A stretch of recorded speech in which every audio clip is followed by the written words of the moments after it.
Hey there, everyone. It's Kris Mak, and today I want to talk about COVID-19 from an ICU nurse's perspective. And a lot of people today are talking about COVID-19 that have no business talking about it because they don't know, they're not in a professional team or knowledge base where they have a right to be talking about it. So here's my credentials. I've been in healthcare for 20 years now, the last 8 as a nurse and the last 5 as an ICU nurse. And a few months ago, I became a relief charge, so 3/4 of my shift, on average, I'm an ICU charge nurse. That being said, let's have a real talk here. So COVID-19 has completely flipped this country upside down. And if you don't know, I live in the U.S. anyway. But not just this country, but the world. We can't go outside anymore. There's no hockey games to go to. You can't go out to eat. You can't go to work. So people aren't able to work. They're not able to pay their bills. People aren't able to feed their families. We've flipped our country completely upside down over COVID-19. And from a nursing perspective, it's changed the way that we care for people too and what we do. It used to be go to work, do your thing. And now it's go to work and scrub up extra, fight the supply chains for the supply that you need because, well, we're rationing. You don't understand. I work in the ICU. I've literally come in contact with a positive COVID patient every shift that I've worked since my hospital has admitted a positive COVID patient. Okay, so don't ration what I need. I get we need to be careful with it, but there's a reason I'm coming here to get it.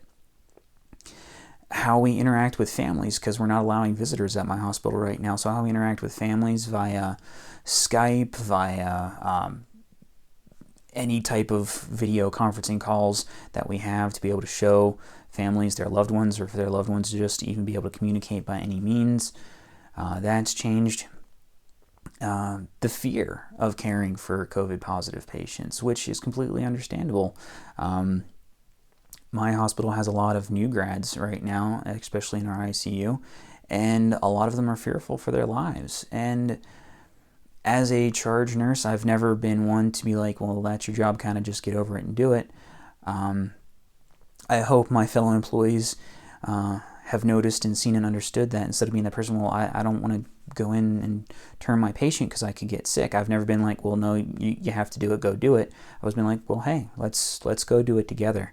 I prefer to lead by example. That's just who I am. And for those of you wondering, yeah, I wear a PAPR. I don't do that in 95. And yes, we're reusing hoods and stuff like that. So it's kind of dangerous times right now.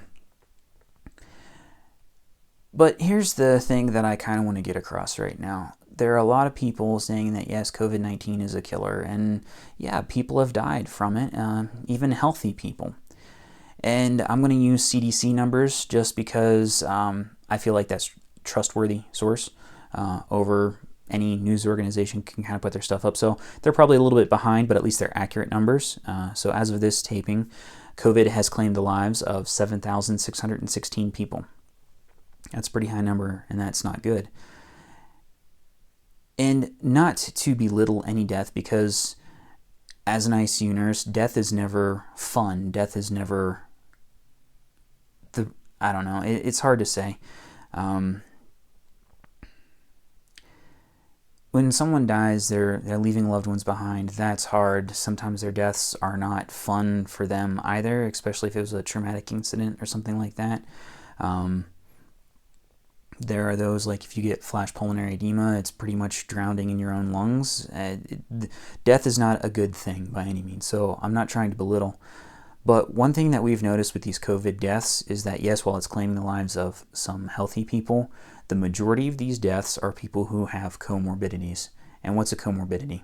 A comorbidity is a disease process that's usually chronic, secondary to the one thing that's hurting them most. So in other words, I'm going to use flu as a comparison.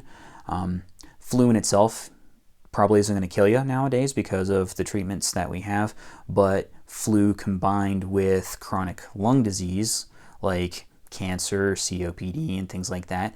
The secondary portion of that combined, the two are probably likely to kill you. COVID-19 is no different in the fact that while, yes, it has a potential to kill you on its own, you're more likely to die from COVID-19 if you have a comorbidity. And the top two that we've been seeing are COPD and heart disease. And let's give some comparison here. Again, these are all CDC numbers. As of right now, 7,616 COVID deaths.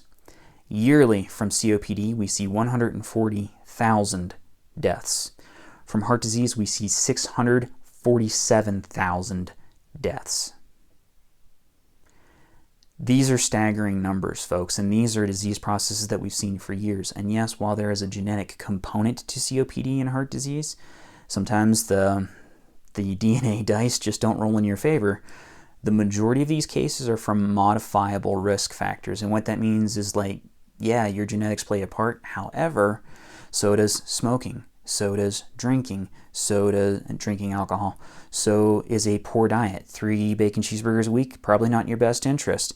And so is lack of exercise. So these two big comorbidities, the majority of those cases are because of modifiable risk factors.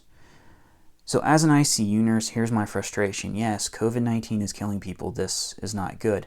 But the majority of these deaths are of people who have comorbidities that are from modifiable factors. In other words, here's the thing, America. We all got on board with let's beat COVID-19 because the treatment plan is Netflix and chill and order takeout. But here's the thing. These modifiable risk factors, so COPD and heart disease, the majority of these cases are modifiable. Here's how you save yourselves. Here's how you save the country. Put the cigarette out, drop the cheeseburger, and then drop and give me 20. And if you're not willing to do that, then I guess you don't value your life as much as you thought you did. That's all I gotta say, America.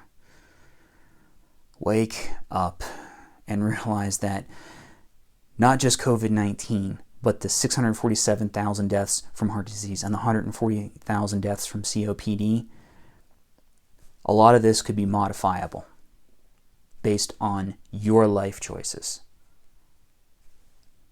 What choice are you going to make? This has been a public service announcement from a very tired and very frustrated ICU nurse. Make the right choice and be well.